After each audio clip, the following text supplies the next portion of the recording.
Queridos, hoje nós continuaremos o estudo, na verdade, fecharemos o estudo no Salmo de número 145.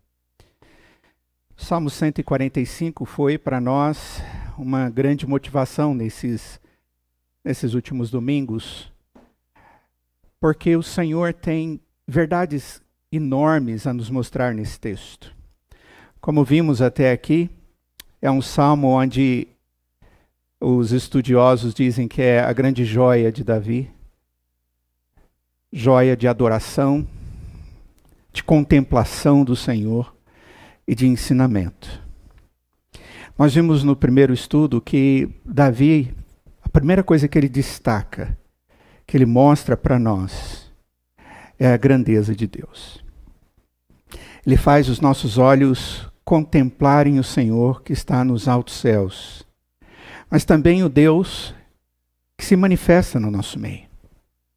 E esse Deus maravilhoso e grandioso é digno de todo louvor. Depois nós vimos que esse Deus é um Deus bondoso. E Davi nos conduz a compreender a bondade de Deus, do zelo, do amor, do cuidado de Deus para conosco. E agora dos versos 11 ao verso de número 21, texto que nós vamos estudar. O texto nos fala da soberania de Deus, da grandiosidade de Deus, do seu reino e da sua providência, do seu cuidado nos pequenos detalhes para com aqueles que ele resolveu amar. E eu espero que, de igual forma, Deus possa nos conduzir, nos motivar a adorarmos a Ele durante esse estudo. Abram, por favor, a palavra do Senhor nesse texto do Salmo de número 145, versos 11 a 21. A palavra do Senhor diz assim: falarão da glória do teu reino e confessarão o teu poder, para que aos filhos dos homens se façam notórios os teus poderosos feitos e a glória da majestade do teu reino. O teu reino é o de todos os séculos, e o teu domínio subsiste por todas as gerações. O Senhor é fiel em todas as suas palavras e santo em todas as tuas obras. O Senhor sustém os que vacilam e apruma todos os prostrados. Em ti esperam os olhos de todos, e tu, a seu tempo, lhes dás o alimento. Abres a mão e satisfazes de benevolência todo vivente. Justo é o Senhor em todos os seus caminhos, benigno em todas as suas obras. Perto está o Senhor de todos os que o invocam, em verdade. Ele acode à vontade dos que o temem, atende-lhes o clamor e o salva. O Senhor guarda a todos os que o amam, porém os ímpios serão exterminados. Profira a minha boca louvores ao Senhor, e toda a carne louve o seu santo nome para todo sempre. Vamos orar. Ó Deus, é com verdadeira humildade que nós nos prostramos na presença excelsa do Senhor agora. Ó Deus, porque ao ler a Tua palavra, vemos o quanto o Senhor é glorioso, quanto o Senhor é maravilhoso, excelso, digno de toda exaltação e adoração. Ó Deus, e é humildemente que estamos na Tua presença, porque nós dependemos do Teu Espírito para compreender todas essas verdades. Por isso, com Teu Espírito, nos ilumine e nos dê compreensão da Tua verdade. Para que isso não só agora gere em nós louvor, mas que gere em nós também o desejo da santidade, da vida piedosa, da vida, ó Pai, segundo o Teu santo querer. Que seja assim hoje, para a Tua glória, em nome de Jesus. Amém. Pois bem, amados, como já lhes disse, o grande propósito de Davi é conduzir os seus ouvintes, as pessoas que recebiam estes versos, para a adoração. E ele cumpre de uma forma maravilhosa, linda, a orientação que ele nos faz. E hoje ele vai nos ensinar a louvar a Deus pela soberania de Deus e a providência de Deus, como lhes disse. Primeiramente, do verso 11 ao verso 13, se você mantiver a sua palavra, Bíblia, aberta, você vai poder acompanhar conosco e entender bem o que ele está falando. O texto diz, verso 11, falarão da glória do teu reino e confessarão o teu poder. Queridos, no ato da adoração, nós expressamos várias verdades sobre Deus. Quando nós estamos adorando a Deus, nós estamos exaltando a Deus. Nós estamos reconhecendo quem Deus é. Mas para que isso ocorra, para que nós conheçamos a Deus e tenhamos discernimento a respeito de Deus, existe uma obra de Deus em nós para que isso ocorra. Ele abre o entendimento da nossa mente, do nosso coração, da nossa alma, para que possamos entender isso. Ele nos dá discernimento espiritual a respeito dele mesmo. A palavra do Senhor, ela nos mostra claramente que o homem sem a ação de Deus na sua vida, ele não crê em Deus. Ele nega a Deus. O apóstolo Paulo, falando a respeito do Deus Filho, Jesus, que veio ao mundo e fez aquela obra perfeita, maravilhosa, ele diz na sua primeira carta aos Coríntios, no capítulo 1, que aqueles que não creem entendem a cruz como se fosse uma loucura. Porque não há discernimento.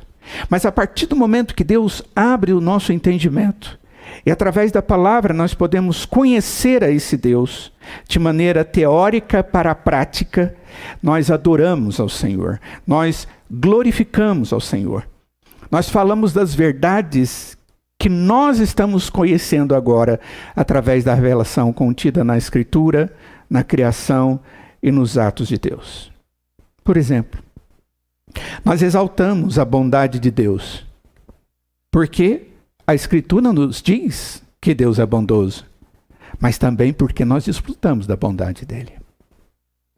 Nós adoramos a Deus por causa da sua misericórdia, quando ao invés de agir com punição sobre a nossa vida, ele retém o ato de punição, de juízo, e ao invés disso concede a sua graça a nós. A Escritura diz que Deus é misericordioso. Nós entendemos isso, nós experimentamos isso e nós adoramos e agradecemos a Deus por isso. Nós adoramos a Deus por causa do seu poder. A Bíblia nos ensina que por causa do seu poder ele disse, haja, e todo o universo foi criado, inclusive nós, seres humanos, no clímax da criação. Tudo acontece por causa do poder de Deus. A palavra do Senhor diz que a todas as coisas ele sustenta com o poder da sua palavra. Nós sabemos disso e a Escritura nos afirma. Mas como nós temos desfrutado do poder de Deus, que nos sustenta, que nos abençoa, que nos fortalece, que nos anima, que nos encoraja, que trata como consolador da nossa alma, que em alguns momentos está como que sentindo a morte. Aquele que faz com que a energia, que parece que foi totalmente embora, volte a correr em nossa existência. Demonstrada por Deus o seu poder na nossa vida. Por isso, nós adoramos a Deus. E eu poderia continuar dizendo N coisas que a Escritura nos mostra a respeito de quem Deus é, o que Deus faz, o que a Escritura nos mostra a respeito disso e como nós temos experimentado dessa verdade. A Bíblia nos diz que Deus é Salvador e que Ele traz uma promessa de salvação para nós. A Escritura diz isso. O Salvador veio. Nós cremos em Cristo. E nós somos salvos. E por isso nós adoramos a Deus. Davi afirma aqui no texto que louvamos a Deus por causa do seu reino e por causa do seu poder. No verso 11 e no verso 13, ele fala da glória e da majestade do reino de Deus 2 vezes. No verso 11 e no verso 12, ele fala do poder de Deus e depois ele fala dos poderosos feitos de Deus. E no verso 13, mais uma vez, ele fala do reino de Deus, dizendo que o reino de Deus é eterno, de todos os séculos, e subsiste por todas as gerações. Quando vamos vasculhar as Sagradas Escrituras para estudar sobre o tema Reino de Deus, nós encontramos com uma das matérias mais vastas contidas nas Sagradas Escrituras, que aponta para Deus como aquele que reina sobre todas as coisas. Ele não é só o fazedor de todas as coisas, o criador de todas as coisas. Ele é o Deus que com poder fez isso e é o Deus que domina todas as coisas como sendo dele. Fazem parte do reino dele. Em alguns momentos, a palavra de Deus vai nos mostrar, ou colocar como sinônimo, o reino de Deus, se referindo ao povo de Deus, à igreja. Mas na maioria das vezes mostra que essa igreja é instrumento de Deus no reino dele.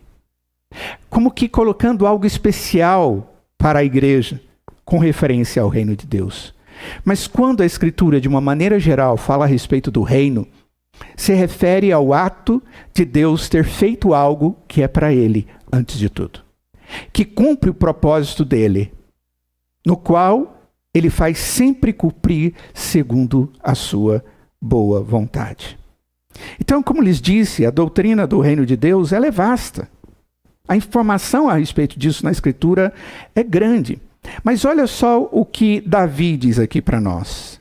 Ele diz que o reino de Deus é glorioso, majestoso e eterno. Quando ele diz que o reino de Deus é glorioso, majestoso, apesar dessas duas expressões serem expressões que têm significados próximos, aqui são usadas essas duas expressões para destacar e qualificar o reino de Deus. O reino de Deus é glorioso. Essa palavra glorioso é triunfante, vitorioso, ilustre, notável, honroso. Mostra tudo aquilo que está em destaque, que é cheio de glória. Essa é a ideia.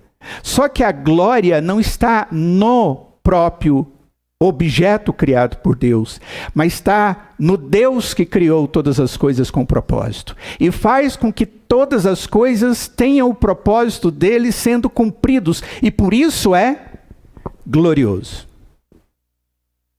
O que torna o reino de Deus glorioso não é simplesmente a beleza, apesar de que, quando olhamos para o universo, nós ficamos extasiados.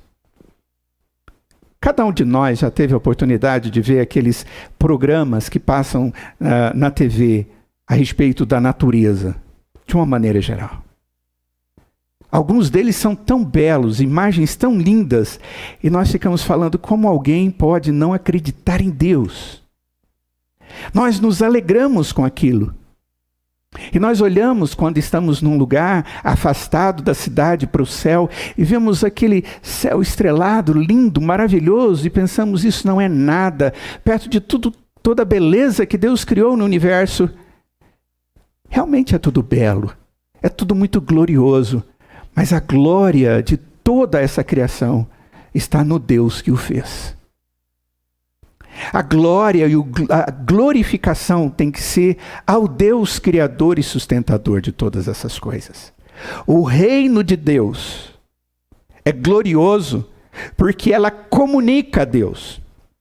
Nós conhecemos a Deus no sentido de revelação natural, através das coisas que ele faz. E por causa disso, nós olhamos para a natureza e dizemos: ó Deus, como tu és belo, como é maravilhoso o teu poder, como é maravilhoso tudo aquilo que o Senhor criou, como é glorioso. Tudo funciona bem. Você já percebeu que quando as coisas não estão funcionando bem, a maioria das vezes, é porque houve alguma interferência. Alguma interferência. A primeira grande interferência na criação foi do pecado. A palavra do Senhor diz que por causa do pecado, tudo morreu, inclusive a criação. Nós gememos pela redenção. O ser humano precisa de redenção, senão não tem esperança para ele. Mas a palavra de Deus diz que a própria criação, de uma maneira geral, geme aguardando a sua redenção, a sua restauração, porque aquele pecado de Adão trouxe consequências para toda a criação, para tudo, para o homem e para as outras coisas criadas. Mas é interessante também quando nós olhamos, e a temperatura esses dias está bem alterada, não é? E nós estávamos conversando sobre o clima da minha cidade natal. Como é diferente de hoje. Está faltando chuva. As coisas eram bem reguladas e as coisas estão desreguladas. A mata foi retirada. Os rios foram represados. As coisas foram transformadas e as consequências vieram. Tudo que Deus fez é perfeito. Nós temos a capacidade, por causa do pecado, da ganância e de muitas outras coisas, de corromper aquilo que Deus fez. Mas nós jamais seremos capazes de corromper aquele que fez todas as coisas. Porque não só fez, como fará com que tudo volte ao normal, como foi criado, quando o Senhor Jesus Cristo voltar. Quando houver novo céu e nova terra. O reino de Deus é glorioso. Então, é glorioso por causa do Senhor. Mas o texto também diz que o reino de Deus é majestoso. E a ideia de majestoso é sublime, grandioso, imponente, nobre. Nós entendemos bem essa palavra quando nós olhamos para a atividade do Senhor Jesus, quando ele se encarna, sendo Deus, assumindo a forma de homem. Ele continua sendo Deus e agora também é homem. Ele abre mão do direito da sua majestade, de ser tratado como Deus, mas sem jamais deixar de ser o verdadeiro Deus. Ele abre mão do direito de ser tratado como, mas ele nunca deixou de ser majestoso. Ele toda a vida foi sublime, excelso, Deus acima de todas as coisas, grandioso, que impõe a sua vontade de maneira sábia e correta e é nobre acima de qualquer nobreza. Então, quando nós falamos do reino de Deus, nós estamos falando de todas as coisas criadas, cujas quais dependem de Deus e que só têm glória e majestade por causa de Deus. Porque se fosse por nossa causa, não teria. Mas nós não afetamos aquilo que Deus é. Uma outra verdade que é dita a respeito do reino de Deus é que ele é eterno. E a ideia de eterno é não tem início, nem tem fim. Em momento algum, nem em qualquer circunstância, Deus esteve ausente, nem estará ausente. É muito interessante isso. Deus é o rei de todo o universo e domina sobre todas as coisas sempre. Deus faz com que tudo ocorra segundo o seu reinado soberano. E quando nós falamos do reino de Deus, nós falamos também da sua plena soberania sempre. Eu não posso dizer que em algum momento deixou Deus de agir segundo o seu querer. Inclusive em momentos como esse que nós estamos vivendo hoje em dia. Difíceis, penosos, dolorosos, mas cujos dias cumprem o propósito de Deus, que mesmo não compreendendo, sabemos que Ele está reinando sobre todas as coisas. Ele é soberano sobre a história e Ele está fazendo cumprir o seu propósito. E Ele vai trazer para nós aqui uma sequência de repetições da palavra referindo-se a Deus, que demonstra o seu reino, a sua majestade, a sua soberania. Se você der uma olhada, serão 8 vezes que a partir desse verso 13, nós vamos encontrar o autor repetindo a palavra Senhor. 8 vezes. Quando ele não fala Senhor, ele fala ti e tu, se referindo a Deus. Somando isso, dão 8 vezes. Estas verdades devem trazer consolo para nós. Quando Davi nos mostra esse Deus que reina sobre todas as coisas, diz que não existe nada no mundo que não está sobre o reino de Deus, e que esse reino de Deus é majestoso e é glorioso por causa de Deus, ele é eterno e cumpre os propósitos de Deus, e nós fazemos parte do reinado de Deus. Amados, isso deve trazer para nós consolo, paz, tranquilidade aos nossos corações.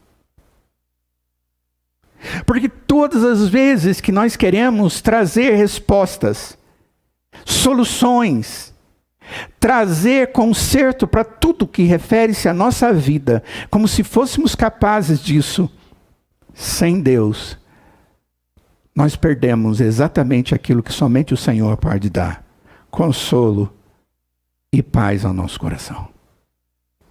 Mas quando nós nos lembramos que Deus é por nós, e Ele cuida daqueles que são seus e que fazemos parte do seu reino, que as nossas vidas estão nas mãos de Deus, que reina soberanamente a nosso favor, de que Ele tem domínio sobre tudo. Davi, ele afirma aqui no verso 12, que os atos de Deus, os seus feitos são poderosos e são notórios. As coisas que Deus faz são percebíveis, distinguíveis. Eu digo, isso vem de Deus. Quando Deus age, Ele age de forma definitiva. Ele age assim, por exemplo, ao nos salvar. Quando Deus resolve nos salvar antes da fundação do mundo e agora, no tempo e no espaço, na nossa história, através do seu Espírito, Ele nos regenera e nos dá a oportunidade de ouvir o Evangelho e crer no Evangelho. Ele começa uma obra em nós, que Ele nunca vai terminar. No sentido de que sempre estaremos crescendo para a glória de Deus na intimidade com Ele. Ele não vai desistir de nós. E Ele vai nos levar à eternidade com Ele. Estas verdades, irmãos, elas devem trazer para nós alegria. E o que é que Davi diz? No verso de número 11, diz que nós devemos falar a respeito disso. No verso de número 11, ele diz também que devemos confessar a respeito disso. Falar é dizer, é declarar, é compartilhar com alguém a respeito de uma verdade conhecida. Apontar e dizer, olha, perceba. A ideia de confessar é olhar e dizer, olha, perceba. Confessar é você falar a respeito do que aquilo tem a ver com a sua vida. O que Davi está dizendo é, agora diante desse Deus que tem o reino sobre que reina sobre todas as coisas, esse Deus que é soberano, nós devemos mostrar para as pessoas e dizer, tudo isso é de Deus. E apontar para si mesmo e dizer, eu sou do Senhor. Ele fez uma obra na minha vida. compartilhar com as outras pessoas aquilo que Deus é e aquilo que nós temos experimentado nele. E disso tudo, o texto diz, isso vai ficar notório aos filhos dos homens, que Deus reina e que Deus é soberano. Queridos, isso é responsabilidade da igreja do Senhor Jesus. Nós temos a alegria de conhecer a Deus. Nós temos a alegria de sermos salvos pelo Senhor. Nós temos a alegria de vivermos contemplando o reino de Deus com os olhos espirituais que Ele nos deu. Nós temos a alegria das esperanças que Deus nos dá. E agora o texto diz, nós devemos também ter a alegria de falar a respeito disso. E de confessar a respeito destas verdades na nossa própria vida. Para que tudo isso fique notório, visível, contemplável para todos aqueles que ouçam a respeito dessas verdades através dos meus lábios. É isso que Davi está dizendo nesses primeiros versos, sobre o reino de Deus e a soberania de Deus. Nós sabemos disso? Vamos compartilhar sobre isso. Segunda coisa que nós encontramos no texto é que nós louvamos a Deus por sua soberana providência. Quando o texto nos mostra do verso 13 ao verso 20 isso, a providência, queridos, é o cuidado para questões objetivas, ou seja, necessidades específicas. Deus foi providencial para comigo. Eu estava doente e Ele me curou. Eu precisava de um emprego e Ele me deu. Eu precisava de esperança e Ele me confortou. Essa é a ideia de um Deus que é providente, que cuida das minhas necessidades. No verso de número 13, a primeira providência de Deus, segundo Davi, é a fidelidade nas suas palavras. E isso é providência de Deus para nós. Quando o texto está se referindo às palavras de Deus, em vários provérbios, ao invés de usar palavras, o termo usado é promessas. Promessas e palavras são duas expressões usadas se referindo a palavras que trazem uma expectativa. São palavras que estão cheias de oportunidades vindas daquele que fez as promessas. Nós não temos o hábito de acreditar em qualquer promessa. Não temos. Até mesmo porque nós estamos, e depois de alguns anos na vida, escolados com as promessas dos homens. A própria Bíblia diz que o homem não é feliz confiando em outro homem. Mas segundo Davi, em Deus, na companhia dele, eu posso ouvir suas palavras e me agradar com elas. E ser edificado por elas. Porque elas são promessas que vão se cumprir. Ele diz, Deus é fiel. Irmãos, fidelidade é a base da nossa confiança. Nós podemos conviver com pessoas amigas durante bons anos, cativando através de atos de fidelidade, uma amizade profunda. Mas quando nós fazemos alguma coisa que contraria uma boa amizade, uma expectativa de coisa boa vindo do amigo, eu me decepciono. E a partir daquele momento, a minha confiança não é mais a mesma. Eu conheço casais que experimentam isso, que vivem anos e anos e anos das suas vidas, construindo confiança um para com o outro, ao ponto de estarem totalmente tranquilos um com o outro, mas basta um ato de infidelidade e a confiança vai embora. Segundo Davi, a fidelidade de Deus ela não é mexida, ela não pode ser questionada.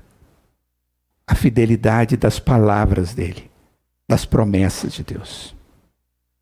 O Senhor Jesus diz assim em Marcos capítulo 13, verso 31. Passará o céu e a terra, porém as minhas palavras não passarão.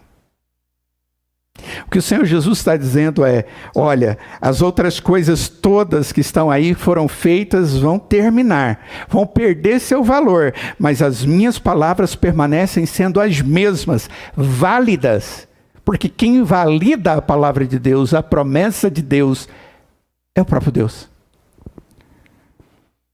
O Salmo de número 33, verso 4, diz assim, porque a palavra do Senhor é reta, e todo o seu proceder é fiel.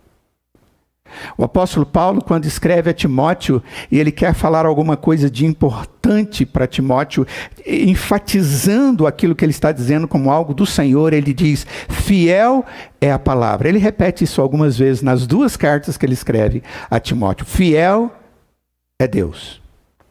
Essa é a verdade. As promessas de Deus são contínuos alimentos para a nossa esperança e a nossa adoração. Queridos, quando nós lembramos da fidelidade de Deus, o nosso ser se acalma e nós temos o desejo de agradecer a Deus. E esta é a primeira providência que Davi faz questão de nos mostrar aqui. A fidelidade de Deus às suas promessas ou às suas palavras. Segunda providência de Deus aqui no texto, verso 13. A santidade de Deus nas suas obras. O que significa santidade? Retidão, pureza. Tudo aquilo que Deus faz é separado por Ele mesmo, para Ele mesmo. Separado do Deus vivo e santo para o Deus vivo e santo. Os atos de Deus são coerentes com a natureza santa dele. Ele não pode se contrariar. Se ele é santo, os seus atos têm que ser santos.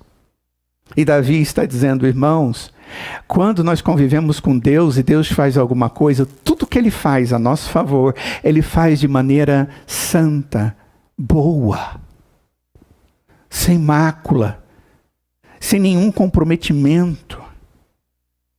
Os atos de Deus são perfeitos. E isso para nós é providência, queridos.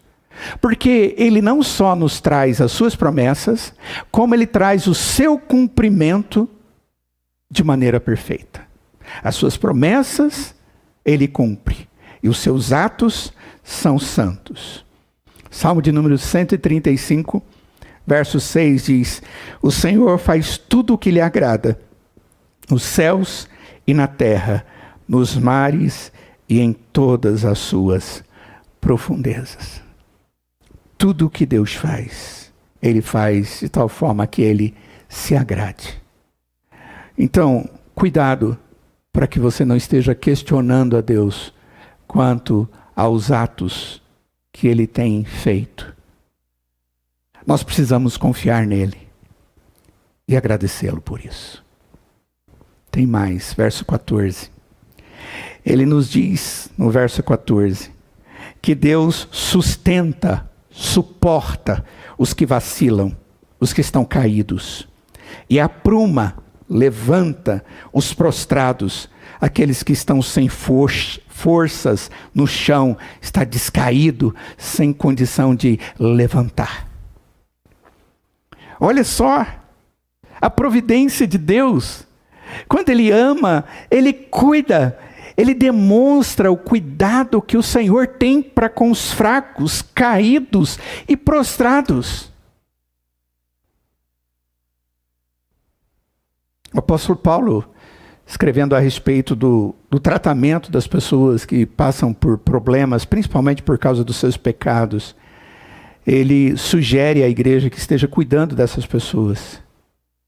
E depois ele diz, olha, cuidado para que você também não caia. É como se ele estivesse dizendo, olha, isso é algo que acontece com o homem, com o ser humano, que ainda está sendo tratado, santificado e aperfeiçoado pelo Senhor. Nós temos uma natureza que Deus ainda está tratando. Nós ainda estamos sendo tratados. Essa atitude aponta para misericórdia e graça de Deus a nosso favor. Ele não é descuidado para conosco. A ideia aqui é de sustentar, é de alguém que precisa de ter o seu braço colocado no ombro do outro para que ele possa terminar o seu percurso. Suportar porque eu não estou tendo forças para aquilo. Há um tempo atrás eu vi uma dessas competições de atletismo e um rapaz, era uma corrida de longa distância, ele passa correndo e ele vê o outro trocando as pernas e caindo, e ele está quase chegando na linha de chegada lá, de término da corrida. Ele para, ele volta, ele dá o ombro para aquele, e os dois passam naquela marca juntos, e aí os dois caem.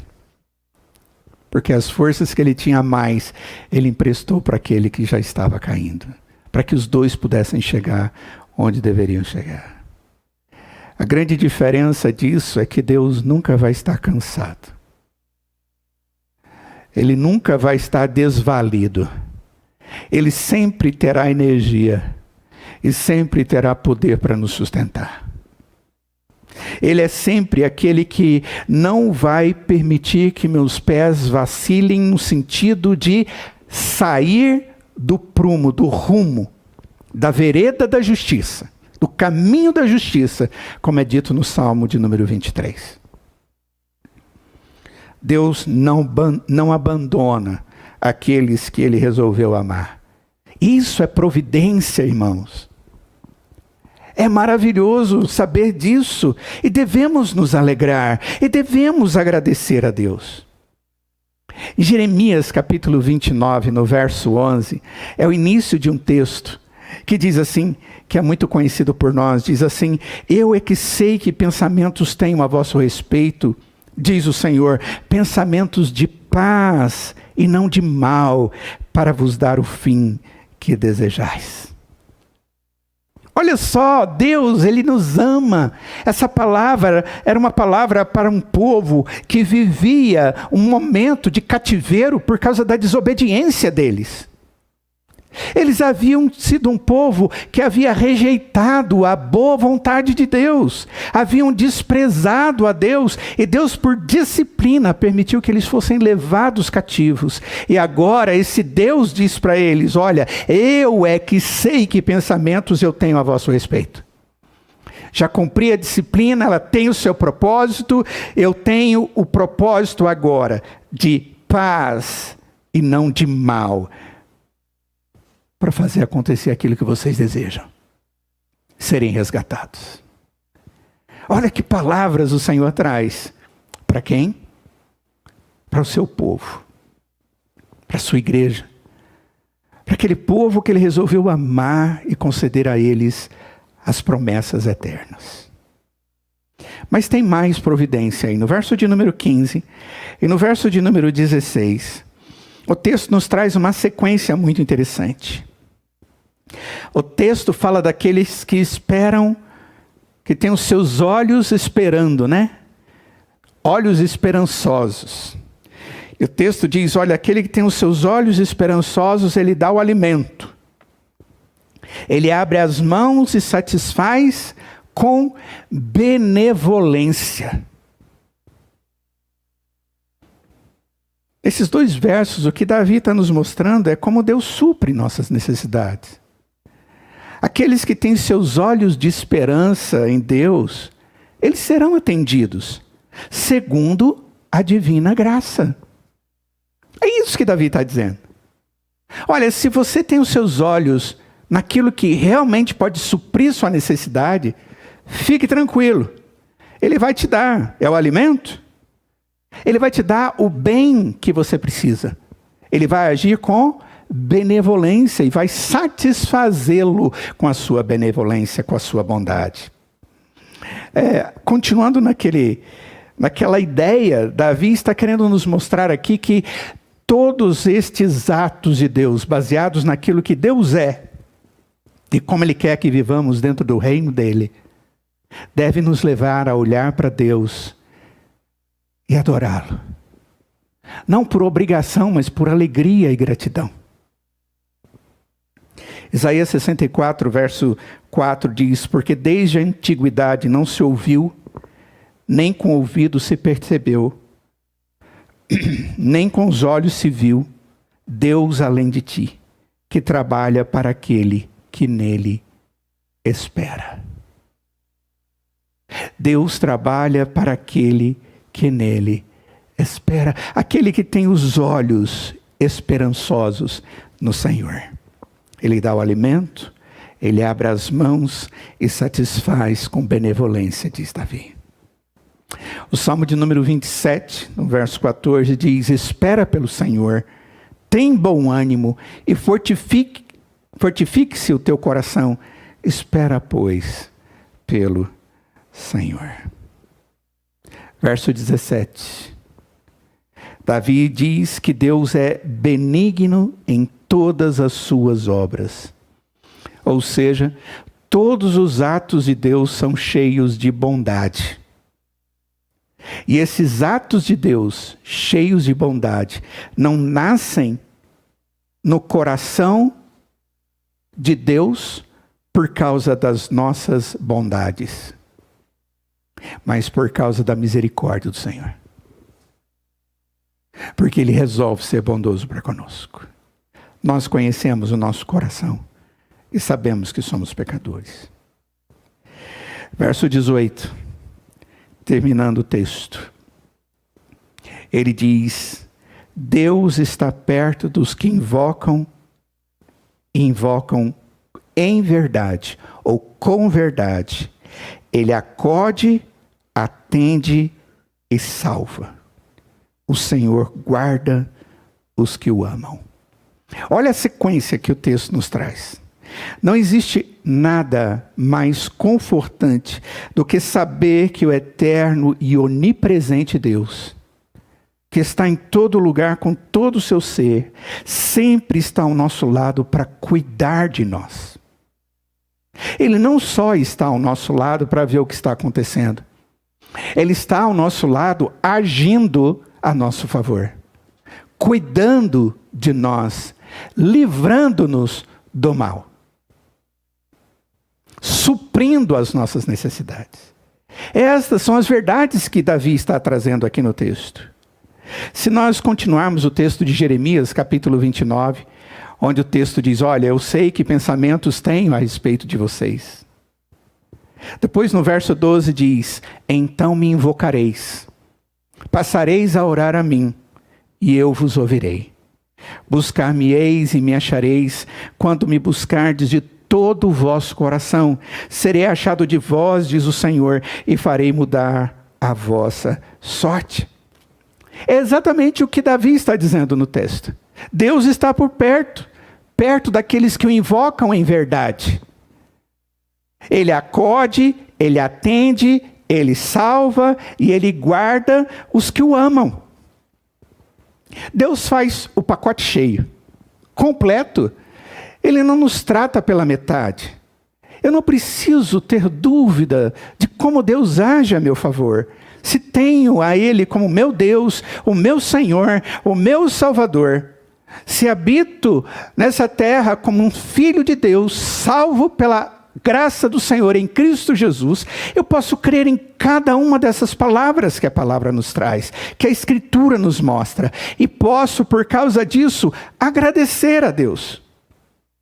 A presença de Deus no nosso meio, ela é ativa, queridos. Ele está no nosso meio. E Ele sempre está pronto a agir a nosso favor. Ele está pronto e em condições de agir.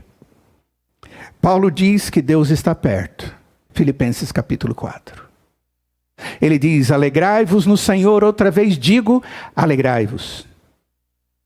Essas são as palavras que introduzem o pensamento dele. Depois ele diz que os irmãos devem ser controlados. Que a atitude de controle deve ser percebida por todos que estão ao redor dele. Aí ele diz: perto está o Senhor. E logo depois ele diz: por isso, não andeis ansiosos de coisa alguma. O que Paulo está dizendo é que quando Deus está perto da nossa vida, e Ele está, eu tenho que me alegrar nele. Eu sou dirigido por Ele. E até mesmo as minhas ansiedades, eu coloco na presença dEle. E Ele me enche de paz, que excede a todo entendimento. Uma paz que excede a todo entendimento guardará o vosso coração e a vossa mente em Cristo Jesus. O povo de Deus no Antigo Testamento passou por vários momentos de livramento, de escravidão. Todos ocorreram porque Deus tinha um propósito redentivo para eles. E Deus estava cumprindo. Deus tem um propósito redentivo para a nossa vida. E Ele está cumprindo. Ele não nos deixou sozinhos. Nós não estamos vivendo tempo de ausência da presença de Deus no nosso meio. Não existe isso. O Deus da Escritura, Ele é um Deus presente, atuante, gracioso, bondoso, benevolente. É um Deus que age de tal forma que eu posso falar a respeito deles, mostrando o que Deus faz, porque tudo pertence a Ele, e mostrando o que Ele tem feito na minha própria vida. Davi termina esse texto no verso de número 21, da mesma forma que ele começa, e nos conduz durante todo o Salmo 145. Diz ele: profira a minha boca louvores ao Senhor, e toda a carne louve o seu santo nome para todo o sempre. Irmãos, depois de tudo aquilo que Deus, por sua graça, falou a Davi, inspirou para que ele pudesse, de forma poética, nos levar a conhecer de Deus, a sua grandeza, a sua bondade, o seu senhorio, o seu reino e a sua providência. Que levou Davi a fazer isso em uma poesia de adoração. Possa da mesma forma Deus nos conduzir na presença dEle, não só agora, mas todos os dias da nossa vida, numa verdadeira adoração a Ele. Queridos, nós vivemos um tempo onde as pessoas estão ansiosas, sem esperança, estão tristes, angustiadas, onde muitos perderam coisas básicas da vida, além de perder pessoas básicas do seu convívio, do seu convívio familiar, de amizades. Existem vários temores ao nosso redor. E somente a igreja do Senhor Jesus tem a mensagem que pode trazer respostas, consolo, alívio, esperança e, acima de tudo, salvação. E o nosso testemunho, ele tem que ser em meio a louvores. Nós cremos em Deus. E eu conheço um Deus maravilhoso. E eu não vou cessar de adorá-lo enquanto eu viver. Vamos orar. Ó Deus, que possamos todos nós, Pai, proferirmos através das nossas bocas louvores ao Senhor. Amado Deus, nós queremos interceder por aqueles que estão vivendo momentos sem esperança, sem alívio para suas almas, que não têm podido confiar em nada. Ó Deus, permita que a Tua igreja possa, nesse tempo agora, oportuno, pregar o Evangelho com autoridade. e falar do Deus verdadeiro, Senhor.